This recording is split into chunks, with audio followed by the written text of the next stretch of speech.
15 বছরে তৃণমূল শাসনের অবসান ঘটিয়ে আগামীকাল পশ্চিমবঙ্গে নতুন সরকার গঠন হতে চলেছে, এমনটাই দাবি রাজনৈতিক মহলের একাংশের। আর সেই নতুন সরকার গঠনের সম্ভাবনাকে ঘিরে ইতিমধ্যে সাজো রব গোটা কলকাতা শহর জুড়ে।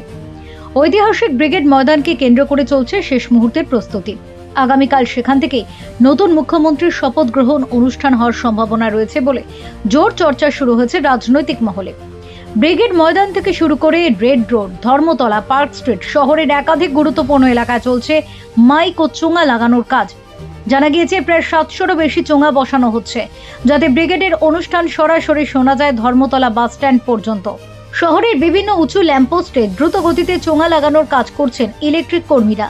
এক কর্মীর কথায়, ব্রিগেড থেকে যাতে পুরো ধর্মতলা চত্বর পর্যন্ত আওয়াজ পৌঁছয় সেইভাবেই ব্যবস্থা করা হচ্ছে।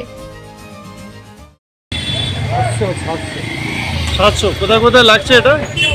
ধর্মতলা আছে, তারপরে এটাকে কী বলে, এটাকে বাস স্ট্যান্ড, আচ্ছা, তারপরে ওইদিকে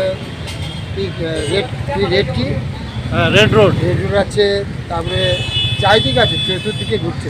মানে মোট 700 মাইক। হ্যাঁ, তারপরে বক্স আছে। শুধু রাজনৈতিক মহল নয়, সাধারণ মানুষের মধ্যেও তৈরি হয়েছে ব্যাপক কৌতূহল। কে হচ্ছেন নতুন মুখ্যমন্ত্রী? কাদের নিয়ে গড়বে নতুন মন্ত্রিসভা? আগামী দিনের বাংলার রাজনীতি কোন পথে এগোবে? এই সমস্ত প্রশ্ন ঘিরে এখন তুমুল জল্পনা। 15 বছরের পর রাজ্যের রাজনৈতিক পালাবদলের এই সম্ভাবনাকে কেন্দ্র করে কার্যত উৎসবের আবহ তৈরি হয়েছে শহর কলকাতায়। এখন শুধু অপেক্ষা আগামীকালের আনুষ্ঠানিক ঘোষণার। ফেরো রিপোর্ট, জিআই।